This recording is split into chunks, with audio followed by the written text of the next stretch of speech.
Sueli, eu queria perguntar uma outra questão também, eu acho que ela é pertinente, que existe a timidez, eu já li um pouco a respeito da timidez contextual. Por exemplo, existem pessoas que são tímidas com o sexo oposto. Existe essa timidez contextual? Sim. Ou seja, a pessoa ser em uns contextos e não ser em outras. É comum isso ocorrer, correto? Sim, sim.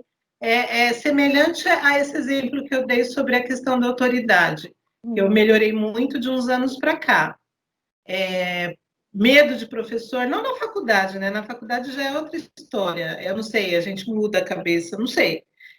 Mas na infância, adolescência, medo de professor. Na vida adulta foi o temor de lidar com alta direção, né? O sexo oposto. Sim, se eu quero paquerar uma pessoa, né? Eu não, eu sou casada.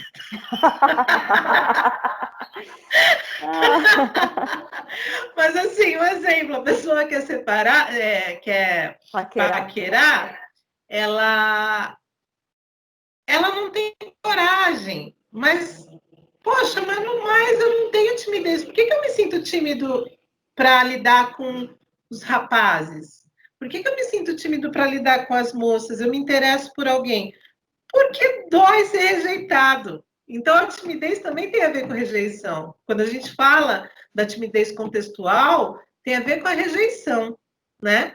Então, eu prefiro não arriscar do que sofrer uma decepção, do que, de repente, levar um pé. Eu falo, gente, a tentativa e erro, acerto, vamos tentar, né? Eu já fiz isso, ixi, já levei pé, já paquerei, não deu certo. Mas é chato, né?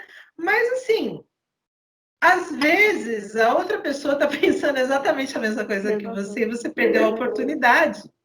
E se não der certo, chora um pouquinho ali no canto, depois tenta de novo. Porque senão a gente vai ficar preso. Aquilo que a gente acredita, é isso que entra a psicologia cognitiva comportamental. Eu acredito que qualquer paquera que eu fizer, que eu tentar, não vai dar certo. Gente, é tentativa e erro na vida, tudo. A uma hora a gente acerta. Eu acho complicado as pessoas não se permitirem. O medo paralisa.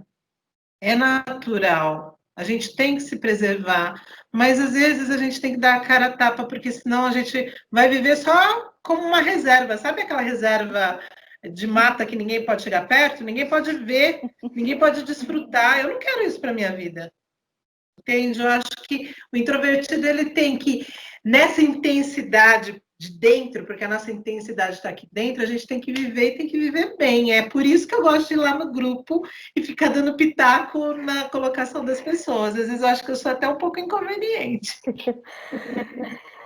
Sueli, uma coisa que eu observo é que, às vezes, não é a questão da timidez em si, principalmente no que diz respeito a essa coisa do approach, né, da aproximação da abordagem, né, da relação afetiva, da paquera, já que a gente está falando um pouco a respeito disso, eu noto que existe mais um medo de ser rejeitado que não tem realmente a ver com a timidez em si.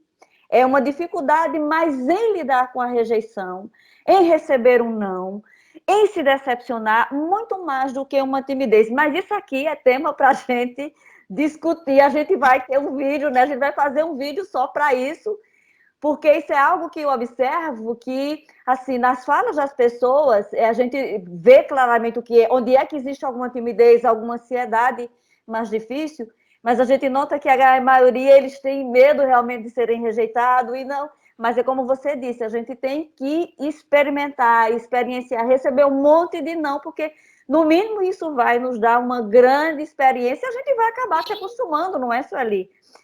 Sim, e chega uma hora que você se diverte. Exatamente. Sabe, Exatamente. eu falo assim, que eu brinco que é a ansiedade do bem, né? Que é aquela que dá um frio na barriga. Gente, é uma delícia. Eu acho que vale a pena. Mas viver com medo é não viver, na minha opinião. Exato, exato.